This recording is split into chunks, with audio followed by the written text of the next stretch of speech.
What's up, everybody?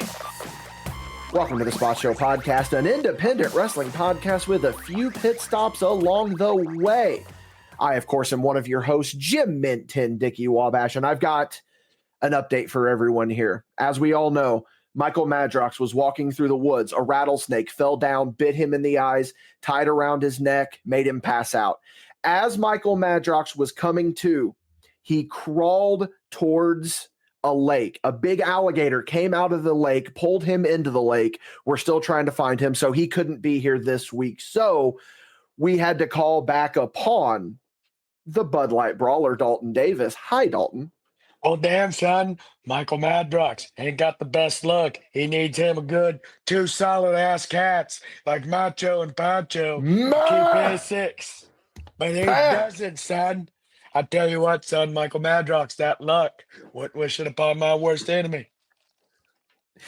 Yeah, so basically Dalton Davis has kind of become the unofficial co-host of the Spot Show podcast while we get Madrox sorted out here. Obviously, he's not being attacked by woodland critters. We've got some other stuff going on. He's fine. But he could be, though. He could, and he might be. He might be. We've just had some technical difficulties, so like I said, know what it's like, son. Yeah. Texas rattlesnake and a viper go one-on-one, son. Oh, man, that would have been a good match. Orton and Stone Cold. Yeah, JR would not know what to do with himself. He wouldn't know what to do. And then especially if you throw in heel Triple H from 01, he would have lost his mind. Would have lost his absolute mind. You son of a bitch! Yeah, so of course, this is the Spot Show Podcast. Each and every week, me and a guest get on here and we talk about the world of independent professional wrestling and everything in between. If you like what we're doing here, you can, of course, go on over to patreon.com/MadBash Studios. Back us at that $5 or above tier, and you're going to get this show early and ad-free. But Dalton, that's not the only way that they can support us. That is not the only way they can support us. They can go on over to madbashstudios.com. There you're going to find links to our YouTube, to our social media, to your podcasting platforms. Go like, subscribe, do all of that. And of course, leave us a 5-star written review on your favorite podcasting platform. That's arguably the best way to support us. Just saying. Just saying. I'll let you do all the plugins, kid. Oh, I always got to do it. And we're still going because we got some plug skis and upcoming dates. Of course. March 30th, AVW. Dickie Wabash is going to be in the booth. Not sure who I'm going to be in the booth with, but I am in fact going to be in the booth there at AVW. You can find more information, All Vermillion Wrestling, on Facebook, but we've got a big one coming up as well, Dalton.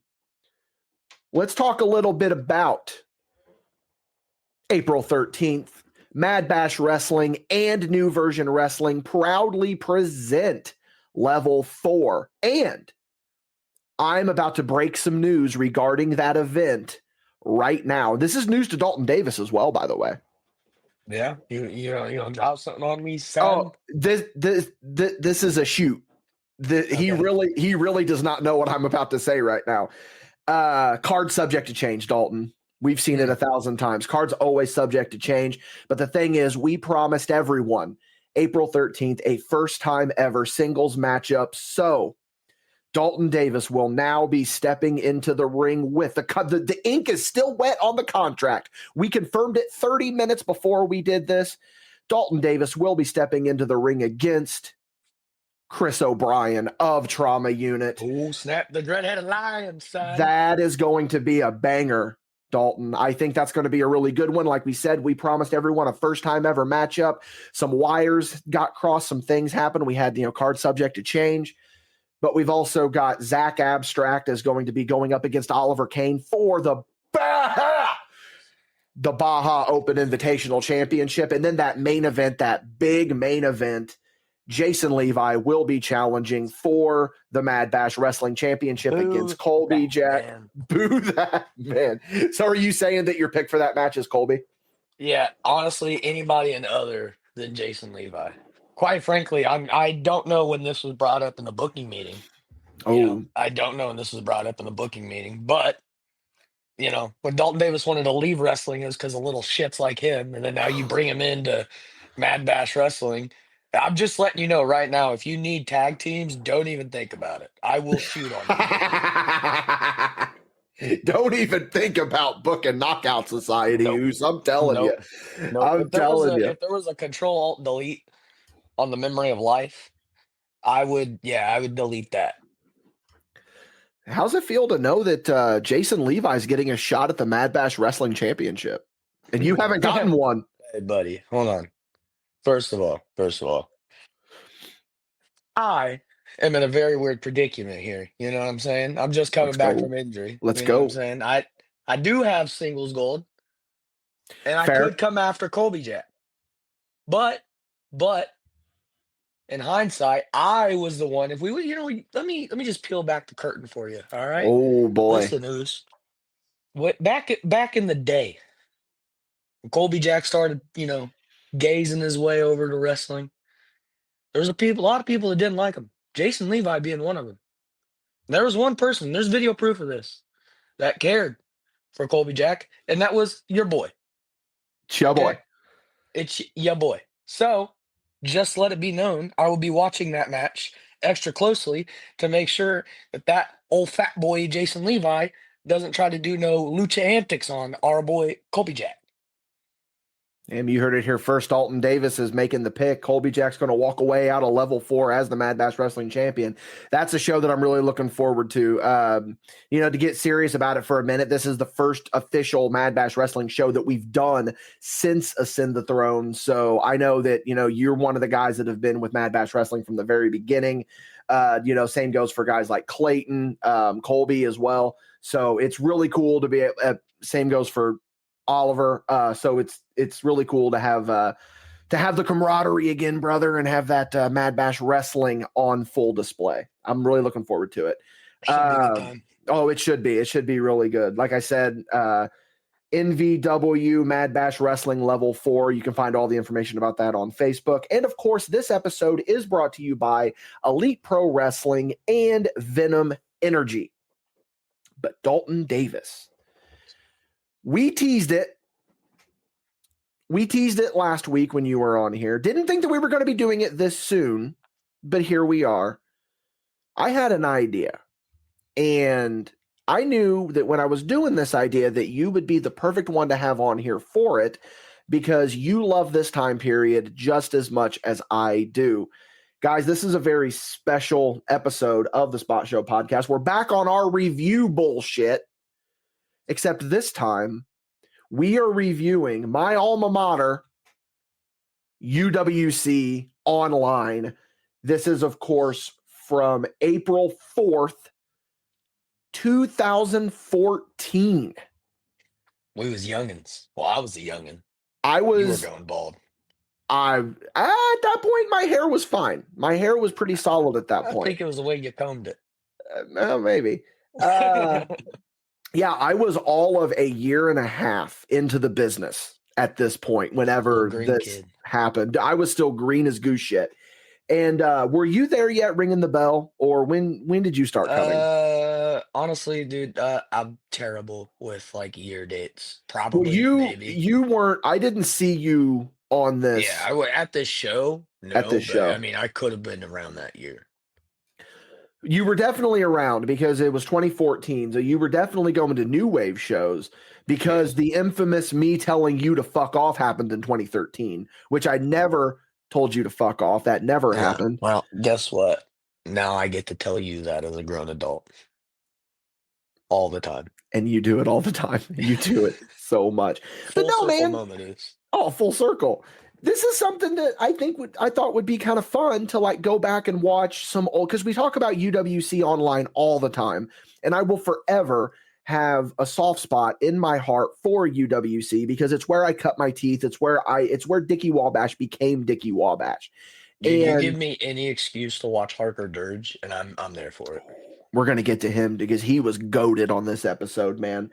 So yeah, of course, like I said, this is the April 4th, 2014 episode of UWC Online. You can find this on their YouTube channel. So a little bit of backstory with this, and then we will get into the review ski. I've got some pretty detailed notes, so does Dalton. This is just coming off of their anniversary event, UWC 6. The main event of that show was Bo Sawyer versus Harker Dirge for the UWC Championship. Harker Dirge retained. But there was a little bit of turmoil going on backstage during this time period as well. The producer of UWC Online, who helped Jason V develop the idea for UWC Online, left. And I actually make a reference to him in a promo later on this show that I will point out. So we were kind of in a place of limbo. We didn't really we didn't know what to do. So V took the reins and he said, you know what? Not only am I going to be booking these shows, not only am I going to be wrestling on these shows, promoting these shows, but I'm going to have to edit these shows as well. So this was the first edition of UWC Online under the Jason V editing era. So that's pretty interesting. And then if there's any more context that needs filled in with some stories and whatnot, I'll fill it in as it goes on. So just some general thoughts before we really get into it. And don't give away too much of your opinion because we'll give more into it as we go on. First impressions, Dalton, what did you think of this episode of UWC Online? Well, two things.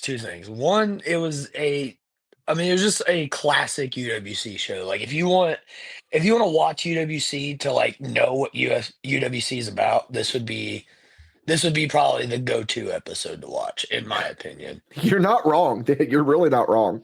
I also, as I was watching this, it made me think, what if Harker Dirge pulled a John Cena and turned heel at UWC? That Would you have imagined? That almost That would happened, have been actually. goated. That would have been absolutely goated. We'll get into that because there was a little bit of a conversation that may have happened about a possibility of that, if I remember correctly. So, yeah, I agree with you on this one, Dalton. I mean, and I'm not looking at this with rose-colored glasses just because I was a part of it, but I mean, we always sing the praises of UWC Online, and no matter whether it be me, you, Clayton, Madrox does. We turned Clayton on to UWC Online about a year ago, and he went back and has started watching some of it.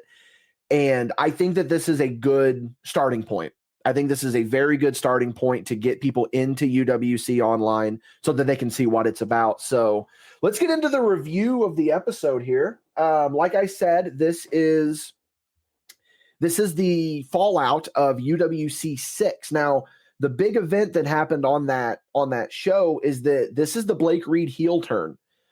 Blake Reed, who was a huge babyface in UWC, teaming with Travis Weir, what have you.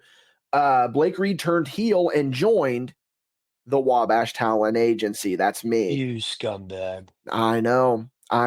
You low-life scumbag. I know. And this is also the build-up to Natural Selection, which Natural Selection is their Survivor Series. Not to be confused with Charlotte's shitty finish that she botched all the time.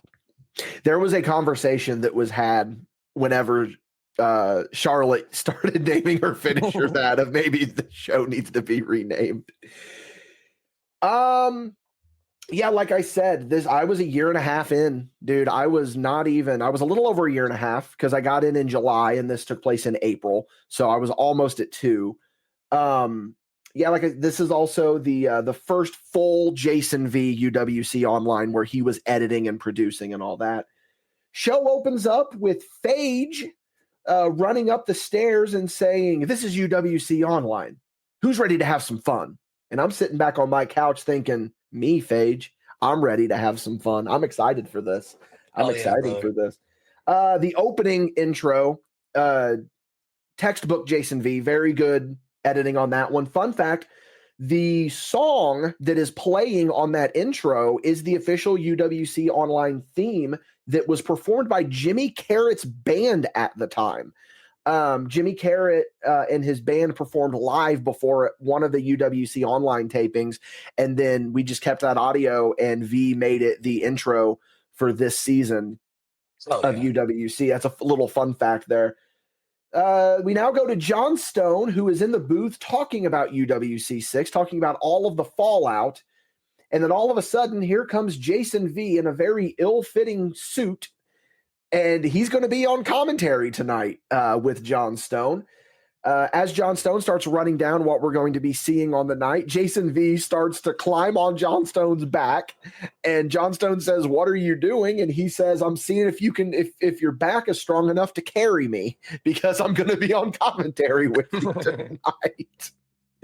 So, shout out Jason V. So commentary for UWC Online was always John Stone, and then it was like, all right, who wants to go get up in the booth with him? And whoever was free would just go get up in the booth with Stone. Later, we'd have Eric Loy come in. Eric Loy, one of the best commentators I've ever worked with. John Stone was usually the mainstay, though. He was always the one that was, right there and would always be the stalwart. We go to our opening contest. We got Jimmy Carrot versus Aaron Matthews. And here's what's cool about this match for me is that I'm pretty sure this is the start of his transition into the Powder Keg character. And seeing what he is now as the Powder Keg, it's really weird to see these, like, the early incarnation of it. Yeah, agreed. Hot start. Carrot jumps Aaron, but Aaron fires up with a flurry. Then Carrot gets the upper hand. I got to tell you, though, the yellow hue of this Battlezone just takes me back, brother, because there was something about that building that there was just a constant puke, piss yellow hue that is on all the footage. And we could never figure out why. It's like a natural filter, like the way that the light, with the way that the light reflects on the camera. Aaron is on the outside, hits a drive-by drop kick onto the side. As he's getting back in, Carrot kicks the ropes. Carrot takes over for a bit, but then we quickly go into Aaron's shine. One thing I noticed about this match that was really cool is that there was a lot of cutoffs from, like, just whenever Carrot would start his heat, Aaron would go into a shine, and then there'd be a cutoff, and then it would go back, and then it was just a really good kind of back and forth with this whole thing. One part that stuck out to me, and I know it stuck out to you, Dalton Davis. Let's talk about that sell on that DDT from Jimmy fucking Carrot. You know what I'm talking about. The spike bump? The spike, brother. I guarantee you saw that and you immediately thought, hold my beer. Hey, look, shout out Jimmy Carrot. You know what I'm saying? Even that was my main note that I had from that match, is just like how good even back then Jimmy Carrot was. Yeah. Like the dude was just timeless. And to take somebody like, and it's no discredit to Aaron Matthews, but at the time, like Aaron Matthews wasn't, like, at least in my opinion, he wasn't, as seasoned as Jimmy Carrot was. But the fact that Jimmy was able to bring him up to that level shows like how much of a professional Jimmy Carrot actually is. If you want me to be honest, and V can probably correct me on this, Aaron might have been the vet in this match. Not by much. Aaron, I mean, that's crazy to me because I thought it was the other way around. Yeah, no, Carrot. V will be able to back me up. I'm pretty sure Aaron was the vet in this match, which not by much, like maybe by a couple of years. Yeah, here's what's funny about that sell is that you can tell that V and Stone both get really excited, and they're both like racing each other to try to make a tree joke. You can tell they're like, oh, well, he turned into a tree. Yeah, that did pop me. Yeah, one spot that I really liked was Aaron goes for his finish, the business drop, but Carrot catches him in it's the gold digger finish that Shelton would use, and Carrot catches him into a backbreaker. So crisp. So crisp. Son. Pay dirt. Yep. Or no, sorry, the gold digger was Carrot's finish, the headlock driver. So I'm getting I'm getting wires crossed. Pay dirt is what I was thinking. Aaron gets up. Or no, sorry, Carrot gets up on Aaron, goes up to the top rope. Aaron goes for a superplex, but Carrot counters with a sunset flip, and then Aaron counters with a Hurricane Rana for the pin. That was a hell of a finishing sequence, dude. That was an awesome really finishing sequence. I really dug the finish. That was the another note that I had on here too, is that I really dug the finish. Yeah, it was solid. I know, knowing Jimmy Carrot, how I know him, I guarantee he's the one that called that finish, because that has Jimmy Carrot written all over it. He's so 100%. Good. He's so good at coming up with finishes. We now cut to the back, and Bradley Dupree, the manager of Bo Sawyer, is talking on the phone with someone. He says he'll see him tonight. Dad. Who's that? Who is Bradley Maxine's dad? You know what? In the lore, in my head canon, yes, Bradley Dupree. It's like one of those, like, who did you ever be? You know, like, we just trace it back, and somewhere down the pipeline, Bradley Dupree is Maxine Dupree's dad. Dude, I don't even remember how Bradley Dupree came about. He just kind of showed up one day. He had never been in the business. He just kind of showed up one day, and V gave him a spot, and he excelled in it. I thought he's a very good. Did good. He gave me like real like Paul Ellering vibes of like, you know, trying to get the muscle. The only thing, and it's I guess it's just like a little nitpick from me, and I thought it was very funny, is that he had to finish everything with K. He always did. Always did. He's like, you know, I promise you're gonna get your gold, Bo. Okay. But it was just like, it sent me. Like after the first 3 times I heard him say it, I was like, hold on, dude. Yeah, now hold on, dude. Yeah, so Bradley's on the phone with someone. He says he'll see them tonight. Bo comes in and says, "You promised me the UWC title at 6, boy, and I don't have it." Bradley says the match against Harker wasn't a failure, but it was a setback, and he promises Bo gold soon. Bo says he pays him and expects results, and Bradley Dupree says, "Don't worry, okay? You'll get your UWC gold, okay?" Yeah. So, hey, what does he mean by that? People need to understand that anger is a gift. Bo Sawyer is underrated. Bo Sawyer. Fuck this was a bound hellhound. Fuck the Midwest monster hunter or hunter. Anger is a gift. Bo Sawyer is fucking goated. Yeah, this era of Bo, he was so good.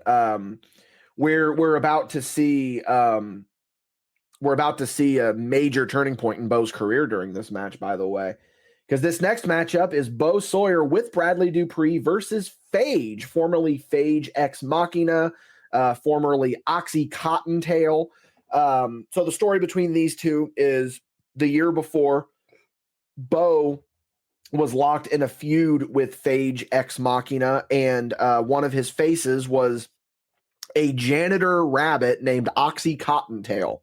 And Bo kept it. He was Elmer Fudd, essentially, going against Bugs Bunny, but it was Bo Sawyer and Oxy Cottontail. Yeah, very funny. Very, very funny. It was awesome. Another hot start, just like we had in the first match. Bo hits a Pearl Harbor, sending Phage to the outs, and he kind of works him over a bit. Phage tries to fight back in the ring, but Bo cuts him off with a pop the top. Boy, pop me, son. Dalton Davis. I know he didn't leave his feet. All right, Bo. Damn, boy. I ain't never going to leave his feet. But it was there in theory, and I popped for it. Yeah.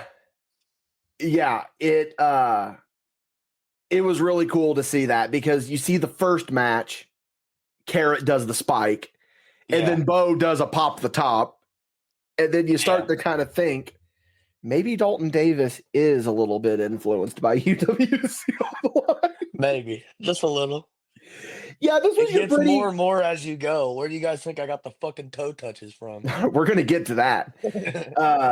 Yeah, this was pretty much your standard. It was a pretty good little match here. Hey, I will say, Fade surprised me, man. Like the like step up knee I thing was that he gonna did. no, it wasn't even a knee, dude. It was a kick, and it was solid as hell. I was gonna bring that up, yeah.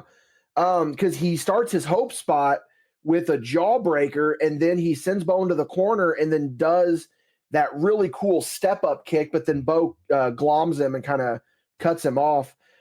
One combo that Bo threw here that is trademark Bo Sawyer. He did that hip attack back club combo, man. That's old school Yep. Bo Sawyer, man. Hit him with that hip attack. They're bent over, clubbing blow to the back.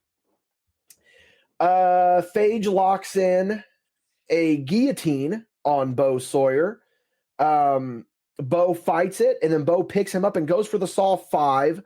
But then Phage fights it, goes up top, and comes off with a Meteora. Was not expecting that one. That popped me big time. Yeah, same. Phage gets back on top, but then who should appear but Josh Steele, the real deal, makes a run in and starts attacking Phage. Dalton Davis, this is the formation of fucking Rough Cut. Finally, like, look, seeing not a lot of people know, but like backstory, like seeing just bland babyface Josh Steele at New Wave Pro was just like meh. But Yes. I will give credit where credit is due. When he started turning heel and leaning into the rough cut, he really started becoming like an entertainer, you know? Yes. Like Josh always had a good look and always had a good in-ring ability, but he was just, one of those wrestlers, just going through the motions. And I just got to say this right now. I absolutely love Josh. Josh is one of Yeah, my favorite human beings. So I'm not disparaging him when I say this, but Josh Steele was oft called a black hole of charisma. Because so leading up to this, Josh had never really done heel. So he comes into UWC Online and he's doing this character where he's just this bland, monotone heel. And he would walk out every night and do the same promo. He would say, "My name is Josh Steele, and I am the real deal. And I came to UWC to take on the biggest, baddest dog there is." And then they would bring out like Blake or Harker or V, Carrot, and he would usually go under. So then the formation of Rough Cut comes around, and it was a complete 180 for Josh's character. It really was. I agree. Yeah, whenever you talk about UWC tag teams, Rough Cut's in the conversation. They absolutely sure. are. I think the best tag team in the history of UWC is the Windy City Saints. Always will be, Blake and Travis. Then I would probably put it's a tough one. I don't know, but I would definitely say that Rough Cut's in the conversation. They have to be. Oh, have to be. So yeah. Another fun fact here. Josh was originally supposed to be Josh Sawyer. That was really in talks. Bo's confused about why Josh is doing what he's doing. Bradley Dupree gets on the mic and says that Josh is going to help Bo get UWC gold, tag team gold. And then they shake hands, and here we go. We're off to the races with that Rough Cut run, and they will, within the next month or two, be UWC Online tag team champions. We now cut to the back, and John Stone is talking to Jimmy Carrot, and Jimmy Carrot is losing his cool. Like I said, this is really the start of the Powder Keg character. This is what really instigated Jimmy Carrot being the Powder Keg. But before Carrot can get his thoughts out, Sourdough walks by in the background. And Sourdough essentially becomes the star of this segment here. John Stone fucks off Jimmy Carrot. and then starts talking to Sourdough because the Blake Reed heel turn was at the expense of Sourdough. He turned on Sourdough, and then joined me and Cecil in the agency. Basically, Sourdough says that he doesn't know what Blake Reed, what's going through his head. He says he hasn't heard from him. He doesn't know what's going on. And meanwhile, Jimmy Carrot is in the back showing why he is one of the best storytellers in Midwest independent wrestling then and now, because the facial expressions that he is making, he looks like he is truly becoming unhinged by the fact that John Stone says, fuck you, I'm talking to Sourdough. Yeah, dude, Jimmy's facial expressions popped me. Yeah, it was really good. Like, we're building up for him versus Sourdough, by the way, is the story that we're getting ready to Sourdough. Get. Sourdough's something, man. I love him. I love him. I haven't seen Sourdough in years, man. Honestly, same. All right, Dalton. We now cut to the ring for a Dickie Wabash promo. Yeah. This is a piss break, boys. This is the piss break. Brother, you heard that heat. You heard that heat that I had. They hated me. Yeah. They hated me. In their defense, you really do have a punchable face. Very much so. Dickie is in the ring. Brother. What's that? I said you were working them, brother. I was working them big time. So the day that we're recording this, I don't know if you've had a chance to watch it yet, but this was John Cena's heel promo after his turn on Cody. I'm not saying that I had the same level of heat, but I was goddamn close. Just throwing that out there. That Dickie, that's crazy to say. Hey, for Georgetown. Solid. For Georgetown, you were getting heat, brother. So Dickie Wabash is in the ring, and he says that a lot can change in a year. And then he walks us through what the last year has been. He says people have come, people have gone, people have taken their ball and gone home because they didn't get their way. But one thing has been constant, and that's the dominance of the Wabash Talent Agency. Now, that promo line was a direct shot at the former cameraman of UWC. Do I regret it? A little bit.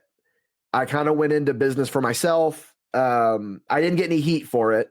But Carrot told me after, he was like, Dickie, you didn't need to go there, man. Like, we know that there's heat between blank and V. You don't need to do that. And I was like, I know. It just felt right.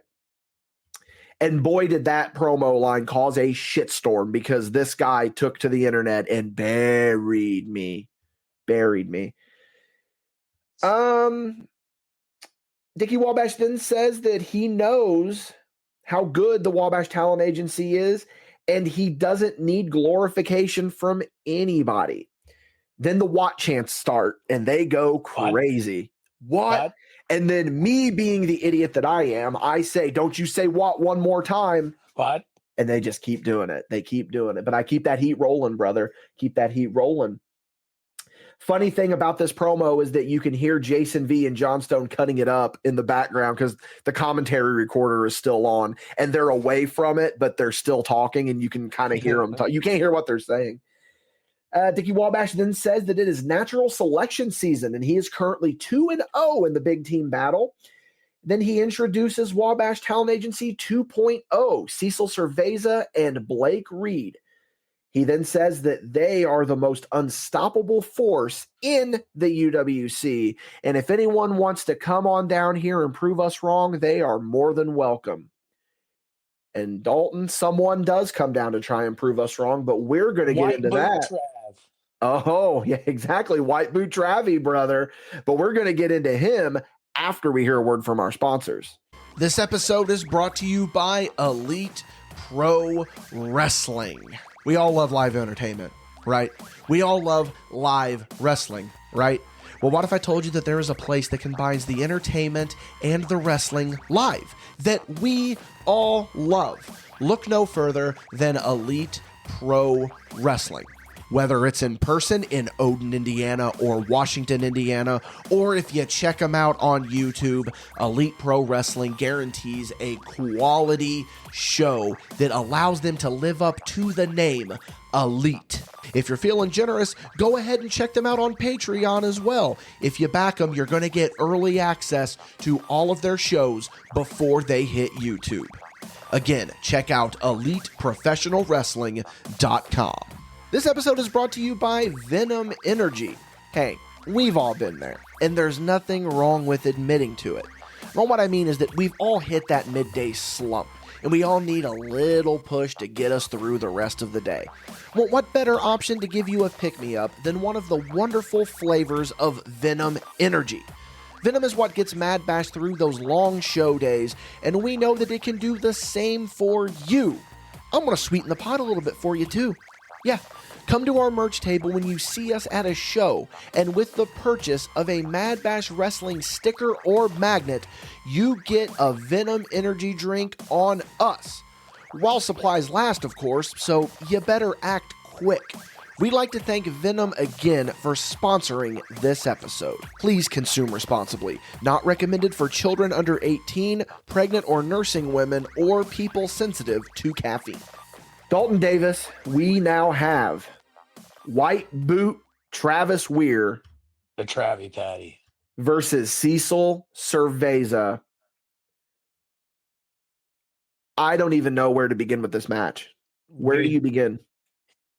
It on paper, it shouldn't have been as good as it was. Yeah. I'm going to bury the lead right now. I'm going to bury this lead right now. This is the match of the night. This match is so good.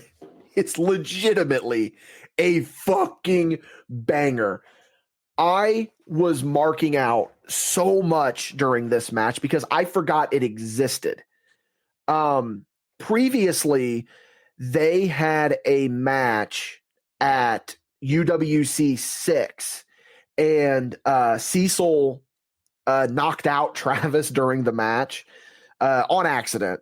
And if I remember right, this match is better than the UWC 6 match, but I would like to go back to the UWC 6 match and just to compare, because this is a fucking banger, dude. And I'm going to say this right now, and I stand by this. During this time period, Travis Weir was the most underrated professional wrestler in the Midwest, and I stand on that 10 toes down. I agree. So good. Jason V says that Travis might not be the typical mold of what you'd call a professional wrestler, but he has more heart than anybody in the locker room, and that was a shoot. Travis working Cecil over with his typical shine. Cecil tries to stop Travis, but Travis hits a front drop kick. Travis goes up for the 10 punches, but Cecil slips down, pulls Travis off the ropes, and hits an incredible disaster kick on Travis. These two have no business doing the shit that they are doing in this match, Parker. It is so fucking good. They're working together. And this isn't a rib. I'm not ribbing right now. This match is a fucking banger. Oh, yeah, I agree. Really shocking, too. Yeah. During the heat, Cecil chokes Travis on the ropes, and I thought that we were going to be getting the rope choke sliding Enzy spot that Cecil and I would always do, but I do go over that no good, that egg sucking dog, Dickie Wabash, goes over and chokes Travis on the middle rope. Match kind of goes back and forth there for a little bit. There was a really good sequence that I fucking loved. I'm just going to break it down verbatim, exactly how it happened. Travis hits a backslide, sliding through. Cecil rolls, goes for the buzzsaw. Travis ducks, rolls him up. 1, 2, get up, Scott Hall punch from Travis, and then the mark of excellence for the double down. Beautiful. So good. Crisp. Yeah. Crisp. Such a good sequence. Jason V then says Travis Weir has been watching his 2004 SmackDown. He's been watching WWE Network. Here's another fucking great sequence, dude. This match was full of incredible spots and sequences. Cecil shadows Travis, hits him on the ropes, gets the punk knee in the middle of the ropes. Travis comes out, Cecil runs, knee lift, hooks him around the waist, and I say there is no fucking way that Cecil Cerveza is about to do what he is about to do, but he does an overhead release German suplex on fucking Travis Weir. I am watching this match by myself in my living room, and I audibly yelled, "Match of the fucking night."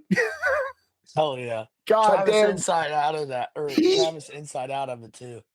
Oh my God, man. The only thing I think that really kind of the finish was a bit off. So Travis goes for the short super, which awesome. His short super is the best. Hits the sunny side up twisting neck breaker gimmick that he does. Dickie Wabash then gets up on the apron. Travis drags him into the ring, but then Blake gets into the ring and stands between Travis and Dickie. And I think what happened here, I think Cecil fed up too late, and Travis didn't kind of forgot what was supposed to happen, because what happens is Cecil then grabs Travis, does a roll of the dice, 1, 2, 3, but the timing of it felt a little bit off. I think it was just a miscommunication, but that's really the only bad thing I have to say about that match. It truly is a banger. So good. Exceeded expectations for sure. Yeah. If you're going to go back and watch this episode, at least just watch this match, because it's really fucking solid. Back in the booth, Stone and V are kind of breaking down what they just saw. But thanks to the people warming up in the ring before the show, we can't understand a goddamn word they're saying, because that was a pre-tape. Stone then goes down to check on Travis, and this is where the emotion of Travis Weir was just top notch. But what kind of ruined the moment a little bit is that you could hear the PA playing "What Does the Fox Say?"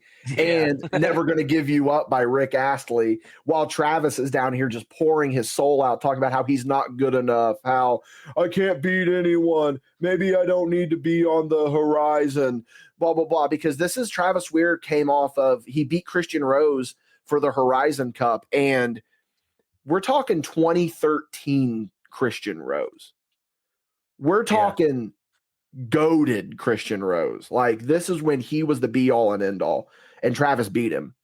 So that was a solid big deal for Travis. He says he feels lost. Then he gives the Horizon Cup to Stone, and then he storms off. And this is the start of the build towards the good looking guy, because Travis comes back and he's the good looking guy. That's the end of part 1. We're now going on to part 2, because at this point, I think there was a limit to how long you could upload videos on YouTube, maybe. And that's why we had to split them into 2 parts. Part 2 starts, which, fun fact, Dalton Davis thought part 2 was part 1 and started with this. So you sequence broke this episode. It's fine. It's fine. It opens with a Frank Wyatt promo. And Frank Wyatt says that he's here to wrestle the biggest, the bestest, better than all the resters. Dude, that shit popped me. So good. So good. I am a Frank Wyatt mark. Yeah, so Frank Wyatt is only a couple of months old at this point. Peek behind the curtain. I don't think anyone will really mind. Frank Wyatt was Doomsday, and he was former UWC Online champion. And he was ready to change up the gimmick, so they started doing this new talent initiative. And then Frank Wyatt came in, and he had a hell of a run. Which I need to change my wording here, because there was a UWC championship and then a UWC Online championship. That's where I keep fucking up here because the UWC Online championship I don't think was introduced quite yet. I don't think Sam it was. Knight held that.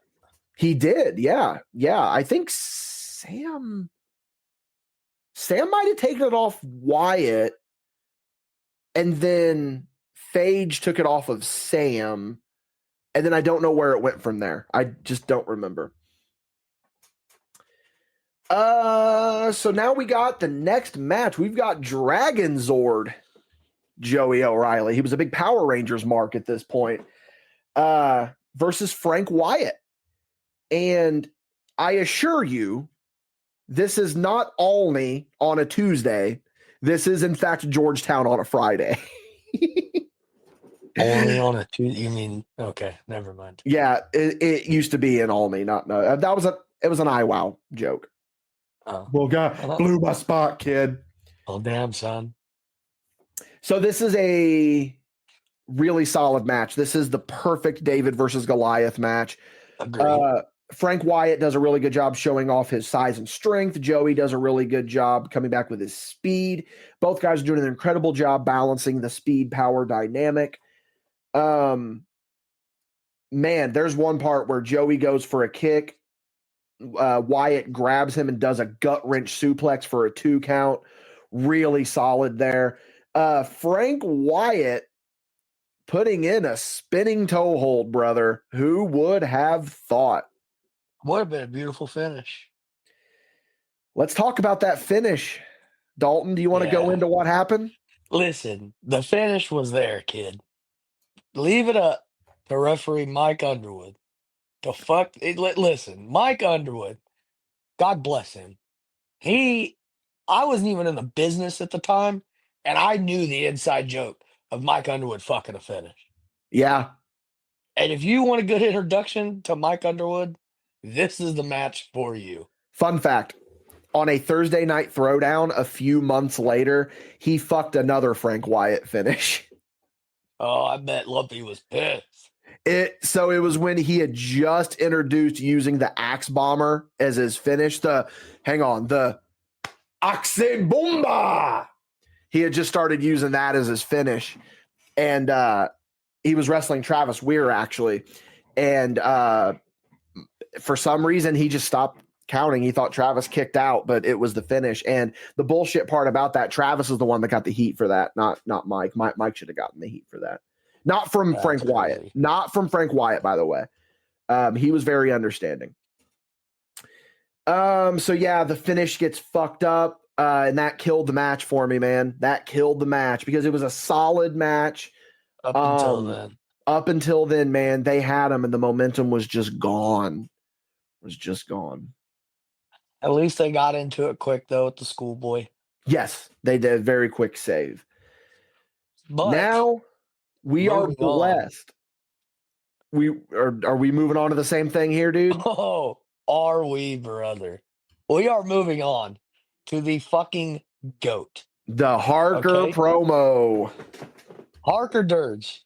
He does a beautiful job of giving you that old school, like, Ultimate Warrior, like Papa Shango-y promo, but he modernizes it. So it loops you in. And then he turns around and pops you with the UWC where the W is crooked. I don't think you understand how much that popped me. So Harker says that he's been hearing a lot of questions lately. What's he going to do? Am I going to shear sheep? Am I going to mop the floor? Am I going to do this? He's like, I'm going to be standing right here, watching my back, watching my front, left flank, right flank. And if anyone wants to come at me, they can here at UWC. And then he does the Hogan flex and he goes, where the W is crooked, sha, sha, sha. Then he backs out of frame as he's saying, sha, sha, sha. He's the man, Fun fact. That day, a Hulk Hogan promo was going around of Hogan doing that exact same thing of where he went, sha, sha, sha. And Harker goes, yeah, I'm just going to do that in my promo. He does all that. He did that shit to pop me. Like, because he and I would just talk about this dumb shit. And then he he would, like, he told me one time, he was like, Dickie, I'm going to give you a word and I'm going to see if you can work it into a promo. And I was like, all right, what is it? And he said, space junk. And I went, ooh, okay. I had a live mic promo that night. Couldn't do it. I failed. So then what does he do?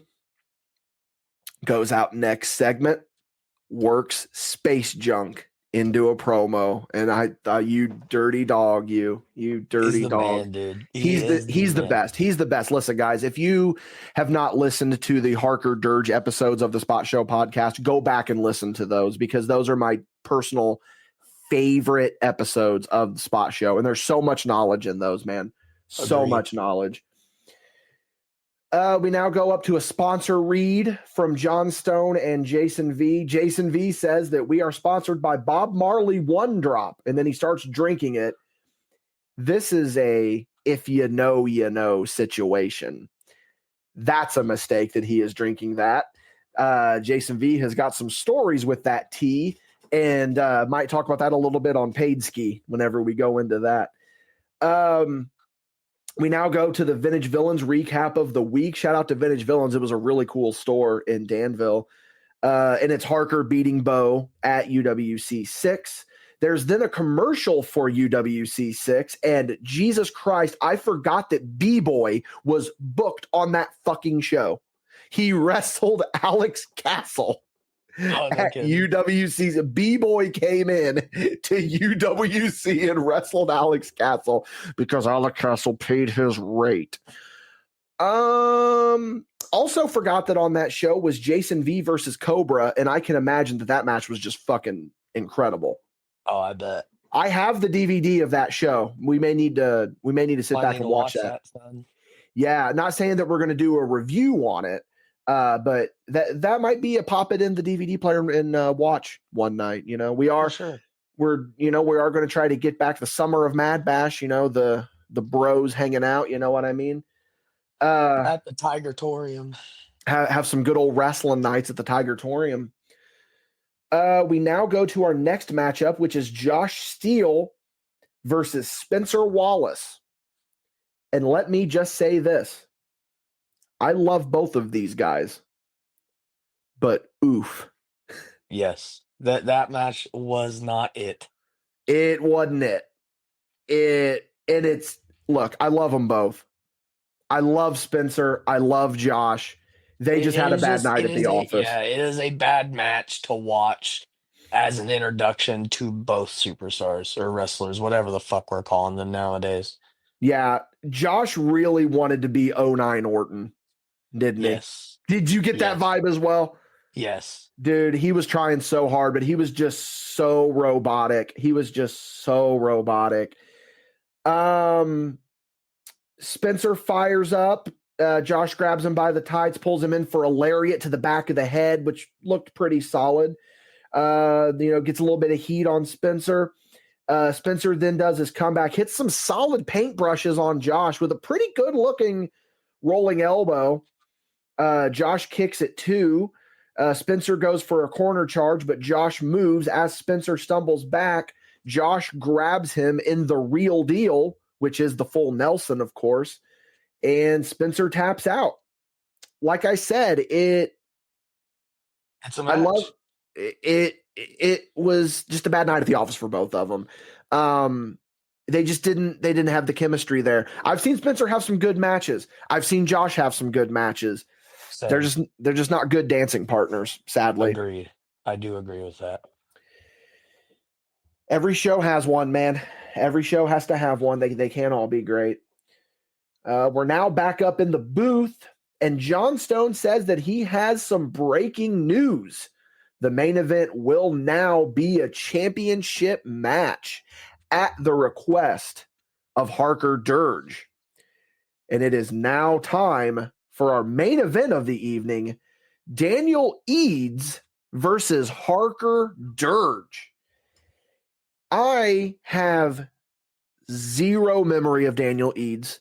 No disrespect meant. I do not remember him. This is the only time that he ever came into UWC. I don't even. Is he still? Do you have any? Is he still working? Do you know? I think so. Okay. I could be wrong though, but Yeah, I'm I pretty think. sure he is. I think he came with. I think he rode with Frank Wyatt and Joey, if I remember right. Here's why this match is so good. 5 seconds into this match, we're only 5 seconds in, and we get a whoo and oh yeah. He's the man, dude. I'm telling you. And that's one thing that I want to touch up on. Like the video cuts it out, but I even have it in my notes from personal experience. When Harker's music hits, the one that he had of the from the movie The Revenge of Bloody Bill, Oh, when that hits, dude, it's like it's got, in my opinion. Now, granted, this is Georgetown, this isn't Madison Square Garden, but oh, it this is has the Harker same. country, use. This is Yeah, Harker country. it has the same effect of like LOD, Edge, Stone Cold, Batista, like back in the day, Cena before that bastard turned heel. Like anytime you heard that beginning note, you just had no choice but to get up off your feet. Oh, And that absolutely. when that shit hit, man, like you knew it was go time. And then, him to go out there with Daniel Eads and put on the match like he did, like the beginning, one of the beginning spots when they do the trade the shoulder tackles, Oh, and so they good. they trade back and forth. They kind of do, the Kabashi spot with the shoulder tackles, and then Daniel Eads hits ropes and Harker baits him in with the boot. Like that was a little bit heelish, like in the grand psychology of a match, that is a little heelish, but it was Harker and it was dope and it made sense and it made him get over even more, dude. Like I honestly think you could put Harker Dirge in there with a water bottle and I would watch him put on a 20-minute fucking clinic. Oh, 100%, especially during this time period. This is, and I'm not discrediting this match by saying this feels like a house show main event, and that's good because the crowd was so fucking into it. Like, you mentioned the double shoulder tackle spot, just incredible. Harker hits him with the boot, was so good. Harker floats behind, gets him in a sleeper. Daniel Eads drives him into the corner, gets up on top, comes off with a jumping knee, just for a 1 count. But another beautiful thing that I really did enjoy about this match, like from a wrestler standpoint, and this is going to make me sound like such an old head, but the fact that they were able to tell such a big story with such little bumps. Like even if you're an aspiring wrestler to just watch something, like Oh, that's something that you can take away from. You don't have to 100%. go out there and, you know, blow your load and take like 7 bumps at the beginning shine because Harker Durr just did trading shoulder tackles for 5 minutes, and that's more over than anything you've just done. Yeah, I think that we've got 2 really good examples on this show of if you want to see a work rate match, watch that. And I never thought that I would use the phrase Travis Weir and Cecil Cerveza as a work rate match. But I mean, goddamn, 11 years ago. Fuck. Watch that for a good work rate match. Yeah. If you want to see a good, simple match that's just as good, but for different reasons, you watch Daniel Eads versus Harker Dirge. It was just so good. I mean, standard really good heel shit from Eads. Harker, he hits the snapmare, runs the ropes. You think he's going to hit that big penalty kick, pauses, sleeper. And then just a rest hold. They worked a rest hold so well. At one point, Harker's firing up on him, and Harker does the rope-a-dope, and it was the best. It's the best part. It's the best part of this entire show. I'm telling you. Harker hits that trademark back body drop into the knee drop for a 2 count. They work a little bit more, and then the finish of the match is Harker with that reverse DDT for the win. Hey, Harker 3 Dirge. things are promised in life. Yeah. Death, taxes, and Harker Dirge doesn't go under. No, not well. He is the man. So the show closes. Harker celebrating high. Then we cut to the back, the dungeon, as we called it, of UWC Online. And we see Jimmy Carrot is having a meltdown. We don't know what that's all about, but we'll find out next week on UWC Online, I suppose. But yeah, that was the April 4th, 2014 episode of UWC Online. Give some closing thoughts on this one, Parker. I mean, what did you? You gave your thoughts at the beginning, but just now that we've gone through the show, give some closing thoughts. All in all, like if you're wanting to just go and just enjoy a UWC, like I said at the beginning of this podcast, like if you're wanting a good introduction of why other people love UWC so much, then this is probably your good starting episode to start at. And just being there like live, like as a kid, I can still remember like yes, it was, quote, your indie show, but, it wasn't every match had a story. Every Mm-hmm. match had different components that could happen, but everything was running so smoothly and everything was firing on all cylinders. Like the production aspect of it and the way that like every little single story could help fall into the grand big story of things, like Yeah. the assembly of the Wabash Talent Agency. Like you go and you watch the buildup of that and see like that run that happens throughout the episodes. Like it's just the minor things that are planted, and the shit that you get to see develop over all the episodes is honestly just an attestament to how good Jason V did with the product. And that's my takeaway. Yeah, it was such a good time period, man. Take me back. I was just talking to Carrot not too long ago, and I was like, take me back to 2014. I said, take me back to that Georgetown gymnasium. And he said, oh, bring me with you, dude. He said that, every time that we've had someone on here that has worked the UWC Online, which has only been a handful of people, they have nothing but great things to say about it. And there's a reason for that. Even in conversations that I've had at shows, like talking with like Joey O'Reilly about it, talking with Christian Rose about it, which Rose wasn't there a lot. He was there enough to be able to have an opinion, but I digress. Talking to Cecil about it, which V has a completely different mindset with that era because it was miserable for him because, brother, you got to think about, and this is the part where I'm going to give him the flowers. I'm going to give him the bouquet of flowers. I mean, you got to look. Jason V kept that company alive with what he was doing. It was in a rough patch, and he came in and he took charge, and he did what he had to do to keep it alive because he knew that the boys needed a place to come work on Fridays. And I'm just going to walk you through a typical weekend for Jason V because he would tell me about these. As soon as he would get home on Friday. Now this is after tearing down. This is after he's the first one there, last one to leave. He gets home. Then it's time to start editing the show. The first episode would be the part one would be done by, I want to say he would have it go live on Sunday or Monday. And he would spend all weekend editing. He did not have a personal life.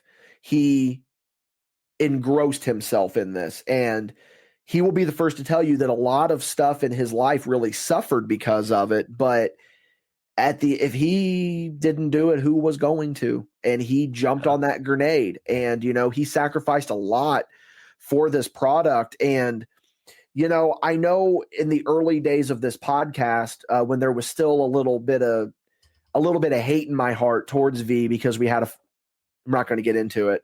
If you know, we had Travis on and we talked about it and we had some not very favorable things to say about it, but I take all that back. Don't know what I was thinking saying that shit because I have nothing but good things to say about that era.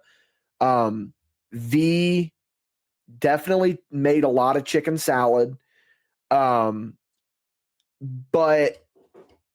I think the thing that that people really need to take away from this is like, if you're running a weekly wrestling show and you're not watching UWC Online, and I'm not saying do everything that they were doing, but goddamn, dude, keep it in mind. You know what I mean? Like, take some of those ideas. For sure. A lot of that shit can be implied in today's wrestling too. I Yeah. think that'd be a good takeaway from that episode as well. Yeah. So, I mean, we've already kind of said what our match of the night was. I think we're both in agreement that it's Travis and Cecil, right? Agreed. Okay. So now we're going to get into the -7 of the night. And I'm not going to give it to a match. I'm going to give it to a moment. I'm going to give it to Mike Underwood fucking the finish. That's my -7 of the night. I agree, honestly. Yeah. If I had to give it to a match, it would probably be Josh and Spencer. Yeah. I'm stuck between those two. I'm stuck between the fucked finish and then that match. So now we're at the end here. Let's give it on that MadBash 1 to 5 scale. Let's give it our rating. I'm going to be honest with you. I'm giving this. I'm going to give this a 4.6. I'm giving this a 4.6. This was. It was. I think I'm at a 4 flat. 4 flat. Okay, that's fair. And I think I mean that 4.6 might be a little bit stilted for me because I have the rose-colored glasses of being there during that time period. But I think overall, I'm giving it a 4.6. Dalton's giving it a 4 flat. I think those are both very fair ratings for this show. Dalton, I think, I'm not saying that we watch the next episode, and I don't know when we do it, but I think we've got to watch more UWC, man. I think we got to watch more and do some more review skis. I agree. It's a lot of fun. It's a lot of fun. We'll try to squeeze one of those in every few weeks or so. But all right, guys, we're going to go ahead and hop off here. Dalton, thank you for being here. You've really helped me out a lot.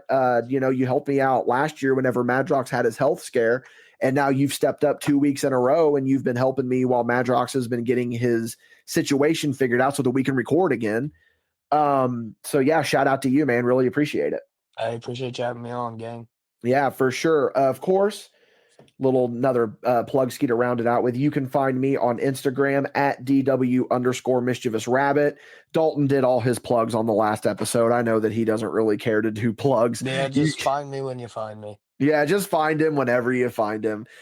We're going to be go ahead and hopping off here. For those of you on the Patreon, roll into Paid Show with us. This is going to be a pretty good one. I'm going to give a little bit more behind the scenes of UWC Online, particularly this time period, which was a very fun time period. The spring of 2014, we were firing on all cylinders with UWC Online. So we're going to go into some more backstories with that. But yeah, so for those of you on the Patreon, Dalton and I will see you on Paid Show. Maybe Dalton, we're going to be recording later. This is behind the scenes stuff that people don't care about.